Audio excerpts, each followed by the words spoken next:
আপনি যদি টেক ইন্ডাস্ট্রিতে নিজের ক্যারিয়ার গড়তে চান তাহলে সঠিক স্কিল বাছাই করা অনেক ইম্পর্টেন্ট। তো কিভাবে সঠিক স্কিল বেছে নেবেন এবং সেই স্কিলকে রেগুলার বেসিস আপডেট করবেন এবং এই বিশাল টেক ইন্ডাস্ট্রিতে কিভাবে জায়গা করে নেবেন, চলুন জেনে নেই 10টা ইম্পর্টেন্ট টিপস।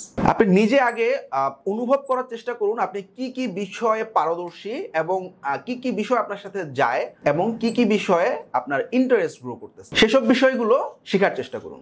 যে বিষয়গুলো আপনার ক্যারিয়ার বা নিশের সাথে যায় না সেই জিনিসগুলো শেখা সময় নষ্ট এবং অবশ্যই আমাদের এটা পরিহার করা উচিত। সো ধরুন আপনি ডিজিটাল মার্কেটিং এ ক্যারিয়ার করতে চাচ্ছেন, তাহলে খুব স্বাভাবিকভাবে আপনি digital marketing, lead generation, SEO এইসব বিষয়ে কাজ শেখার আপনার একটা আগ্রহ তৈরি হবে। কিন্তু আপনি জাভা দিয়ে যদি প্রোগ্রাম লেখার চেষ্টা করেন, এটা কিন্তু আপনার স্কিলের সাথে যায় না এবং আপনার মূল্যবান সময় নষ্ট হবে, আর সেটা শেখা হলেও সেটা আপনার কখনো কাজে লাগছে না। নাম্বার 2 হচ্ছে আপনি অন্যের সাফল্য দেখে অনুপ্রাণিত হয়ে অথবা অন্যের কথায় নিজের নিশ ছেড়ে অন্য কোনো নিশে অবশ্যই শিফট হবেন না। তবে নিজের যদি ব্যবসা থাকে সেক্ষেত্রে আপনি সবগুলো নিশ বা সেক্টর সম্পর্কে আইডিয়া রাখতে পারেন, এক্ষেত্রে আপনার এমপ্লয়ীদেরকে ম্যানেজ করা সহজ হবে।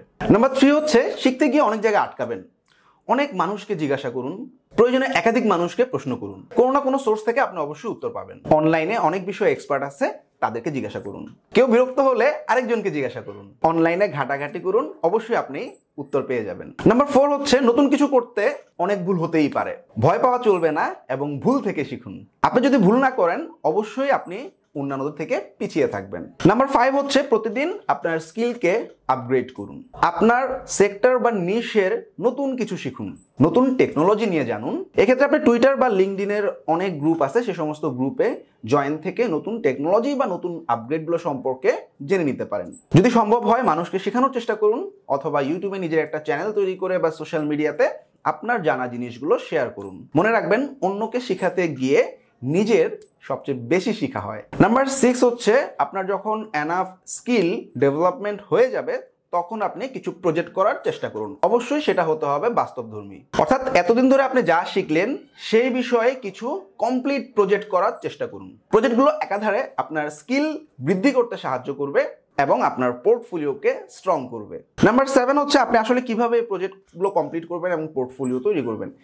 ইনিশিয়ালি আমরা কিছু প্রজেক্ট ক্লোন করতে পারি, অর্থাৎ আমরা যদি ডিজাইনার হয়ে থাকি সেক্ষেত্রে বিহ্যান্স বা ফ্রি পিক থেকে বিভিন্ন ডিজাইন দেখে দেখে আমরা কপি করতে পারি। এক্ষেত্রে যেটা হবে মডার্ন ডিজাইন সেন্স সম্পর্কে আমার একটা আইডিয়া তৈরি হবে। এছাড়াও freelancer.com মার্কেট প্লেসে প্রচুর পরিমাণে কন্টেস্ট হোল্ড করা থাকে, সে সমস্ত কন্টেস্টগুলোতে আমাদের অ্যাপ্লাই করা উচিত। আমরা কন্টেস্ট উইন না করি কোনো সমস্যা নাই, কিন্তু কন্টেস্টটা করার মাধ্যমে আমার নতুন কিছু পোর্টফোলিও তৈরি হবে। এছাড়াও আপওয়ার্ক মার্কেট প্লেসে আপওয়ার্কের ক্লায়েন্টের জব পোস্টে জবের রিকোয়ারমেন্টগুলো দেখে সেই রিলেটেড কাজগুলো আমরা করার চেষ্টা করতে পারি। নাম্বার 8 প্রজেক্ট কমপ্লিট করার ক্ষেত্রে আপনি গুগল করুন, সেখান থেকে আইডিয়া নেন এবং আপনি ফেসবুকে বিভিন্ন স্কিল বা নিশ রিলেটেড গ্রুপে জয়েন হতে পারেন।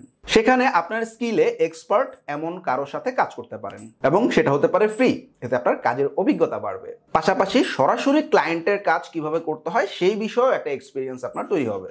নাম্বার 9 হচ্ছে সবশেষে প্রজেক্ট তো বিল্ড আপ হইল, এখন এই প্রজেক্টগুলোকে আমাদের পোর্টফোলিও আকারে বিভিন্ন প্ল্যাটফর্মে সাজাতে হবে। সো পোর্টফোলিও সাজানোর জন্য সাধারণত বিহ্যান্স, ড্রিবল, ফ্লিকার, পিক্সপা এরকম অনেক প্ল্যাটফর্ম রয়েছে। এই প্ল্যাটফর্মগুলোতে আমাদের পোর্টফোলিওগুলো খুব সুন্দরভাবে আপলোড করে রাখতে হবে যাতে আমরা ক্লায়েন্টকে দেখাতে পারি। সেটা হতে পারে লোকাল জব, রিমোট জব অথবা ফ্রিল্যান্স মার্কেট প্লেস। নাম্বার 10 হচ্ছে নিজের স্কিল এবং দক্ষতার উপর সুন্দর একটা রিজিউমি তৈরি করুন। এক্ষেত্রে আপনি resume.io, রিজিউমি বিল্ড কিংবা লিঙ্কডইনে প্রোফাইল সাজিয়েও রিজিউমি ডাউনলোড করে রাখতে পারেন। এবার আপনি চিন্তা করেন আপনি লোকাল জব করবেন নাকি রিমোট জব করবেন নাকি ফ্রিল্যান্সিং করবেন। এবার আপনার চাওয়া অনুযায়ী আপনি নিজেকে তৈরি করুন